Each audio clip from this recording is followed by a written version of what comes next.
Title ఏంటంటే Sikandar e Sani he built a permanent army and introduced chehra and dagh system. ఏంటి chehra and dagh system అంటే, so chehra అనేది ఏంటంటే ఆర్మీలో ఉన్న ఎవ్రీ సోల్జర్కి ఒక ఐడి కార్డ్ అనేది ఇవ్వడం జరుగుతుంది. అంతేకాకుండా దాగ్ సిస్టమ్ అనేది ఏంటంటే, సో ప్రతి ఒక్క సోల్జర్కి ఒక హార్స్ అనమాట. సో ఆ హార్స్కి ఈ సోల్జర్కి లింక్ పెట్టడం అనమాట, ఒక ఐడెంటిఫికేషన్ అనమాట. సో ఇదనమాట దాగ్ సిస్టమ్ అనేది.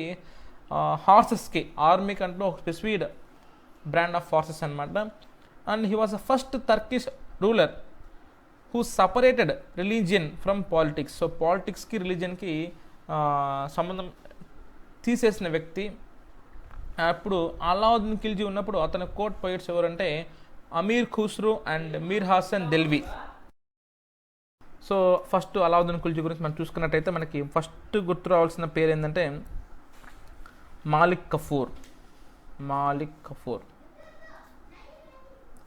సో ఇతను అలావుద్దీన్ యొక్క ప్రతినిధి. ఇతనే సౌత్ ఇండియాలో చాలా ప్రాంతాలను కూడా మనకి యుద్ధం ప్రకటించి వాళ్ళతో యుద్ధం చేసిన కూడా ఇతనే అనమాట. సో అలావుద్దీన్ ఖిల్జీ రాకపోయినా కూడా మాలిక్ కఫూర్ అతని ప్రతినిధిగా వచ్చి దాదాపు చాలా ప్లేస్ని ఆక్యుపై చేసుకున్నాడు. సో దాంట్లో ఎవరో మిగతా ఏవి ఉన్నాయంటే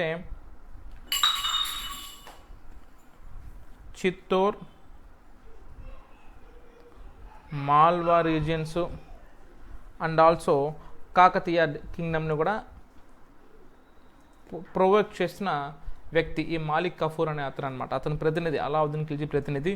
so Alauddin Khilji also abolish జమీందారీ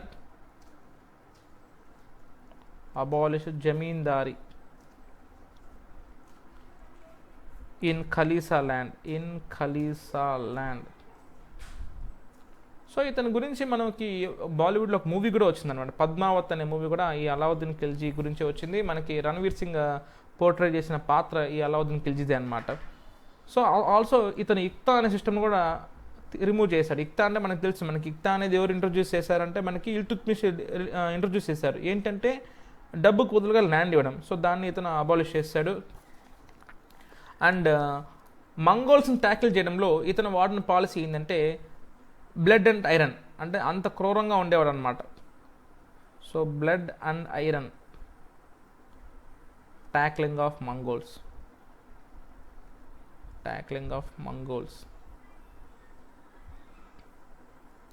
సో అంతేకాకుండా హీ బిల్ట్ కిజ్రాబాద్. ఏమేమి బిల్డ్ చేశా అంటే ఫేమస్ వచ్చి కిజ్రాబాద్, అలై దర్వాజా అండ్ హౌస్ కాస్ అనేది ఢిల్లీలో ఒక fort, resort fort. And also Qutub మినార్కి ఎంట్రన్స్ డోర్ పెట్టించారు అనమాట. Entrance door to Qutub Minar పెట్టించిన వ్యక్తి కూడా అలావుద్దీన్ ఖిల్జీ అనమాట. So he adapted the title. అతని టైటిల్ ఏంటంటే సికిందర్ ఈ సానీ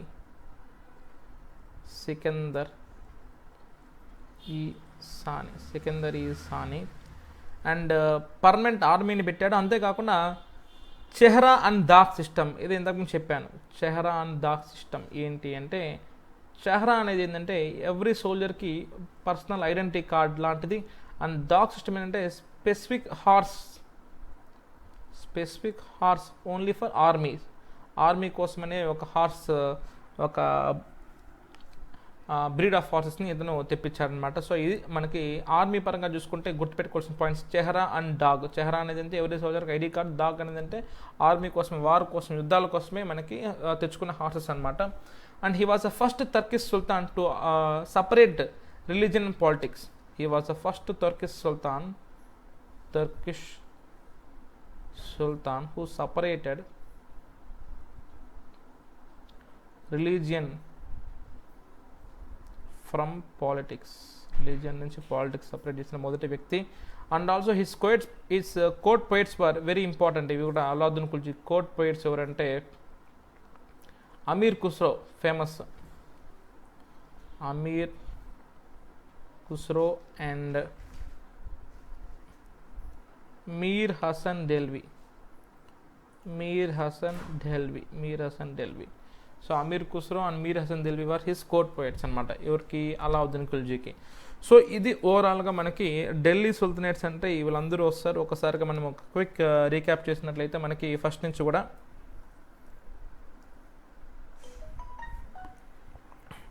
సో ఫస్ట్ మనం చూసుకున్నట్టయితే Mohammed bin Qasim invaded India in 712 AD. He conquered Sindh. తర్వాత గజని 17 times ఇండియాని కాంకర్ చేశాడు. తర్వాత 1025లో he attacked Hindu temple Somnath, ఎవరు మొహమ్మద్ బిన్ గజని. అండ్ ఆల్సో ఈ సోమనాథ్ ఎక్కడ ఉందంటే గుజరాత్లో ఉంది. ఇది శివుడి టెంపుల్. ఇది ఎక్కడ ఉందంటే సీ కోస్ట్ ఆఫ్ కతైవార్లో ఉంది. ఇతని తర్వాత ఢిల్లీ సుల్తనేట్. సో ఢిల్లీ సుల్తనేట్లో మనకు ఫస్ట్ ఎవరు గుర్తొస్తారంటే మొహమ్మద్ గోరీ, ఇన్వేటెడ్ ఇండియా. ఎప్పుడు ఈయన ఏ విధంగా ఇండియాలోకి వచ్చాడంటే అప్పుడు ఉన్న రాజ్పుట్ రాజు పృథ్వీరాజ్ చౌహాన్ని ఫస్ట్ బ్యాటిల్ ఆఫ్ తెరైన్లో ఓడిపోయిన తర్వాత మళ్ళీ సెకండ్ 1192లో అదే పృథ్వీరాజ్ చౌహాన్తో పోటీపడి గెలుస్తాడు. గెలిచిన తర్వాత మొహమ్మద్ గోరీ వస్తాడు.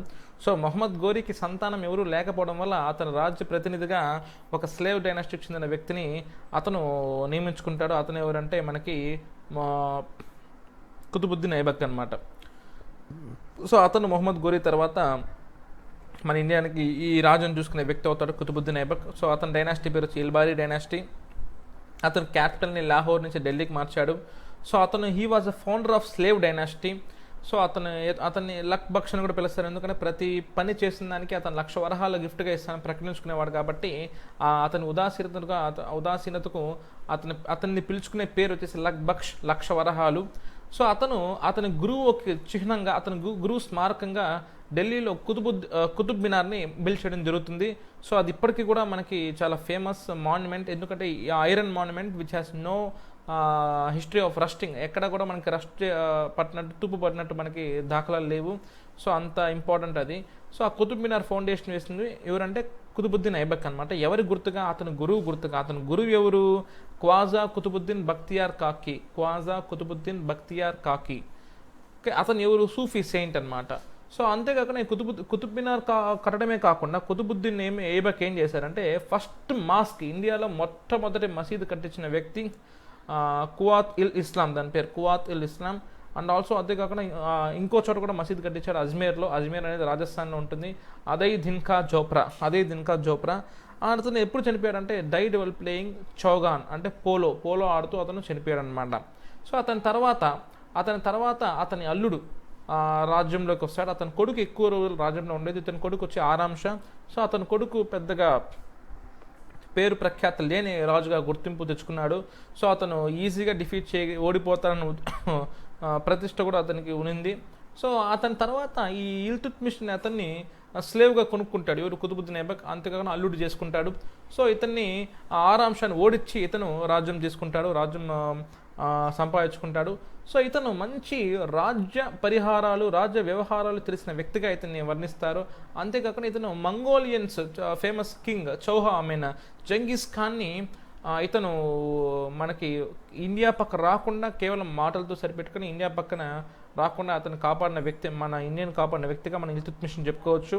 సో ఇతను 40 మంది ఒక కమిటీగా ఫామ్ చేసి 40 మంది ఉన్న ఒక టర్కిష్ నోబుల్స్ మోస్ట్ పవర్ఫుల్ ఒక క్యాబినెట్ని తయారు చేసుకున్న వ్యక్తి. సో దాన్ని ఏమంటాం? చాలీసా అంటాం, లేదా చహల్గని అంటాం. ఈ డివైడెడ్ హిస్ ఎంపైర్ ఇంటూ ఎక్టాస్, అంటే డబ్బులకి బదులుగా ల్యాండ్ ఇంట్రొడ్యూస్ చేసిన ఫస్ట్ వ్యక్తి ఎవరంటే ఇల్తుత్మిష్. అతను కాయిన్స్ కూడా ఇంట్రొడ్యూస్ చేశారు, pure Arabic coins. So first silver tankas అని కూడా ఒక పేరు ఉంది, ఇంకోటి కాపర్ జీతాల్. సో ఇల్తుత్మిష్కి 3 కొడుకులు, 1 కూతురు. సో 3 కొడుకుల్లో పెద్ద కొడుకు ఎవరైతే రాజ్యం చేయబడతాడో అన్న వ్యక్తి చనిపోవడంతో మిగతా 2 కొడుకులు కాకుండా ఇల్తుత్మిష్ తన కూతురైన రజియా సుల్తానాకి రాజ్యం అప్పగిస్తాడు. So Razia Sultana was the first woman ruler. ఆమె యొక్క పరిపాలన టైం ఎప్పుడంటే 1236 to 1240. So she disregarded purdah system అంటే తెర వెనక నుంచి మాట్లాడే సిస్టమ్. మహిళలు ఎవరితోనో స్ట్రేంజర్స్తో కానీ, కొత్త వ్యక్తులతో కానీ, లేకపోతే మగవాళ్ళతో కానీ మాట్లాడేటప్పుడు పరదా వెనక నుంచి మాట్లాడే సిస్టమ్ ఉంది. సో ఆ సిస్టాన్ని తొలగించిన రూలర్ ఎవరంటే రజియా సుల్తానా. అంతేకాదు ముస్లిమేతర వ్యక్తులకి, ముస్లిమేతర రాజ్యాలకు కూడా ఈమె పన్ను రిమూవ్ చేసింది. సో కాబట్టి ఈమె పైన ముస్లిం పెద్దలు అనే వాళ్ళు ఆగ్రహం వ్యక్తం చేశారు. అండ్ ఆల్సో ఈమె గవర్నర్ ఆఫ్ బటిండాని వివాహం చేసుకున్నది. సో ఆయన పేరు అల్తూనియా. సో అల్తూనియా ఈ మరియు మన రజియా సుల్తానా వచ్చేసి రజియా సుల్తానా ఇల్తుత్మిష్ మూడో కొడుకైన బారాం షా, అంటే రజియా సుల్తానాకి సొంత అన్నదమ్ములు. సో అతని చేత ఏమి చనిపోవడం జరుగుతుందన్నమాట. సో తర్వాత బాల్బన్, సో ఇతను 1266 నుంచి 1286 వరకు పరిపాలించడం జరుగుతుంది Balban. So he was the first person. ఇతని గురించి నేర్చుకోవాల్సింది ఏంటంటే he was the first person who separated military department and finance department. Military department పేరు వచ్చేసి Diwani Arz, finance department Diwani Wazarat. So అతను ఏంటంటే మనకి ఎక్కువ తనకి తాను బాగా దైవదూతగా ప్రకటించుకునే వ్యక్తి Balban. So he said that king was deputy of God, Niyabat e Khudai, అంటే రాజు అనేవాడు దేవుడు దూత, దేవుని యొక్క ప్రతినిధి అని చెప్పుకున్న వ్యక్తి. And also shadow of God, Zill e Ilahi అని చెప్పుకున్న వ్యక్తి. He introduced sijda and paibos. Sijda అంటే ఏంటంటే to kiss the feet of sultan. So ప్రతి ఒక్కరూ రాజు కాళ్ళను ముద్దు పెట్టుకోవాలి, అంతేకాకుండా ప్రతి ఒక్కరు రాజు ముందు మోకాలపైన కూర్చోవడం, వాళ్ళ శిరస్సుని నేలకు అంటించాలన్నమాట. సో ఇది పైబోస్ అంటారు. ఇవి రెండు మనకి ఇంపార్టెంట్. ఎవరు ఇంట్రొడ్యూస్ చేశారంటే బాల్బన్. ఎవరు అతను first person to separate military and finance. And also కూడా రాజు అనేవాడు దైవదూత, దైవ ప్రతినిధి. King was deputy of God and shadow of God అని చెప్పిన మొదటి వ్యక్తి అనమాట బాల్బన్. సో అతని తర్వాత ఖిల్జీ డైనాసిటీలో most famous Alauddin Khilji. So అతను ఎవరు అంటే జలాలుద్దీన్ ఖిల్జీకి అల్లుడు అనమాట. సో జలాలుద్దీన్ ఖిల్జీ వచ్చేసి India cannot be total Islamic అని చెప్పుకున్న వ్యక్తి. సో అలావుద్దీన్ ఖిల్జీ గురించి మనకి దాదాపు ఒక 10 పాయింట్స్ అయితే ఉన్నాయి, చాలా ఇంపార్టెంట్. అతను మెయిన్ అతని యొక్క ప్రతినిధి, ఇంకా అతని యొక్క యుద్ధ ఇతను ఒక మెయిన్ అతని కింద పనిచేస్తూ ఇతను మనకి అన్ని సామ్రాజ్యాలతో యుద్ధం చేసిన ఇతనే అనమాట మాలిక్ కఫూర్. సో ఆయన ఏమంటే మాలిక్ కఫూర్, ఇతను ఒక ట్రాన్స్జెండర్. సో అంతేకాకుండా ఇతను రాజస్థాన్లోని చిత్తూరు, మాల్వా అండ్ కాకతీయ సామ్రాజ్యాలతో కూడా యుద్ధం చేసి ఆ సామ్రాజ్యాలను ఆక్యుపై చేసుకున్నాడు. అండ్ ఆల్సో ఈ Alauddin Khilji abolish zamindari and khalisa land, iqta సిస్టమ్లో కూడా క్యాన్సిల్ చేసేసాడు. ఇతను మంగోలియన్స్తో ట్యాకిల్ సిస్టమ్ చేసిన విధానాన్ని ఏమంటామంటే బ్లడ్ అండ్ ఐరన్, అంటే అంత క్రూరంగా ప్రవర్తించిన వ్యక్తిగా మనం చెప్పుకోవచ్చు. అంతేకాకుండా ఖిజ్రాబాద్, అలై దర్వాజా అండ్ హౌజిసాద్ అండ్ ఇవన్నీ కూడా మనకి హౌజికాస్ ఇవన్నీ కూడా బిల్డ్ చేశాడు. అంతేకాకుండా కుతుబ్ మినార్కి ఎంట్రన్స్ డోర్ కూడా బిల్డ్ చేశాడు. He has a title of Sikandar Sani and introduce chehra and dagh. Chehra అంటే సోల్జర్కి ఐడి కార్డ్, అండ్ డగ్ ఏంటంటే స్పెసిఫిక్ హార్స్ అనమాట ప్రతి సోల్జర్కి, అండ్ కేవలం ఆర్మీ కోసమే. And he was the first Turkish sultan to separate politics and religion. And అతని ఆస్థానంలో ఉన్న కోర్ట్ పోయిట్స్ ఎవరంటే మనకి Amir Khusro and Mir Hasan Dehlvi. Okay, so ఇది మనకు ఓవరాల్గా ఢిల్లీ సుల్తాన్స్ గురించి ఇంపార్టెంట్ పాయింట్స్ అనమాట. తర్వాత మనం చూసుకున్నట్టయితే తుగ్లక్ డైనాసిటీలో మనకి మోస్ట్ ఫేమస్ రూలర్ వచ్చేసి మనకు అందరూ తెలిసిందే మొహమ్మద్ బిన్ తుగ్లక్. అయితే మొహమ్మద్ బిన్ తుగ్లక్ కంటే ముందు ఎవరున్నారంటే తుగ్లక్ డైనాసిటీలో మనకి గియాసుద్దీన్ తుగ్లక్, ఇతను ఫౌండ్ చేశారు దీన్ని తుగ్లక్ డైనాసిటీని. సో ఓవరాల్గా తుగ్లక్ డైనాసిటీ ఎప్పటి నుంచి ఎప్పటి వరకు ఉందంటే 1320 నుంచి 1413 వరకు అయితే ఉంది. So founded by Ghiyasuddin Tughlaq. So అతను ఫౌండ్ చేసినప్పుడు వాళ్ళ క్యాపిటల్గా తుగ్లకాబాద్ని ఎంచుకున్నారు. తర్వాత ఈ గియాసుద్దీన్ తుగ్లక్ అతను first ruler to start irrigation works. అతని తర్వాత మొహమ్మద్ బిన్ తుగ్లక్ అయితే మనకి సో మనకి రాజుగా ఉన్నాడు. సో తర్వాత అతను ఎందుకు వైస్ ఫుల్ కింగ్గా ప్రసిద్ధి చెందాడంటే అతను చాలాసార్లు క్యాపిటల్స్ మార్చాడు, transfer of capital from Tughlaqabad to Daulatabad. And also taxation దోబేరియా, కరాచీ ఎక్స్పెడిషన్ వల్ల కూడా అతను అంటే ఎవరో ముందుగానే దండయాత్రకు వస్తారని ఒక ఇన్ఫర్మేషన్తో ముందుగానే వాళ్ళపైకి దండయాత్రకు వెళ్ళిన వ్యక్తిగా ఈయన్ని మనం ఒక వైస్ ఫుల్ కింగ్గా చెప్పుకుంటారు. And also token currency introduce చేసిన వ్యక్తి కూడా మనకి మొహమ్మద్ బిన్ తుగ్లక్ అనమాట. అండ్ ఆల్సో అతను ఫార్మర్స్ కోసం సోందార్ లోన్స్ అనేది కూడా ప్రవేశపెట్టాడు. అతని కాలంలోనే మనకి Vijayanagara Kingdom and Bahmani Kingdom and సొంత మధుర కింగ్డమ్స్ కూడా వెలుగులోకి వచ్చాయి. సో అతని తర్వాత మనకి ఫిరోజ్ షా తుగ్లక్ అయితే రావడం జరుగుతుంది. అతను 2 అశోకన్ పిల్లర్స్ బిల్డ్ చేశాడు, తెప్పించాడు, ఒకటి మీరట్ నుంచి, ఇంకోటి అంబాలా నుంచి. సో అతను కుతుబ్ మినార్ ఆల్సో రిపేర్ చేశాడు. ఇది Firoz Shah Tughlaq.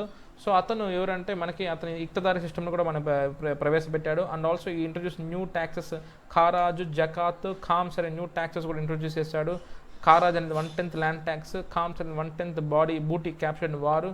And also introduce jizya tax. For the first time Brahmins పైన ట్యాక్స్ వేసిన మొదటి వ్యక్తి, జిజియా ట్యాక్స్ వేసిన మొదటి వ్యక్తిగా కూడా మనము ఫిరోజ్ షా తుగ్లక్ని గుర్తుపెట్టుకోవచ్చు. అండ్ ఆల్సో అతను ఇంట్రడ్యూస్ చేసిన కాయిన్స్ వచ్చి ఆధా, బిక్ అండ్ షష్గని, హస్త్రగని.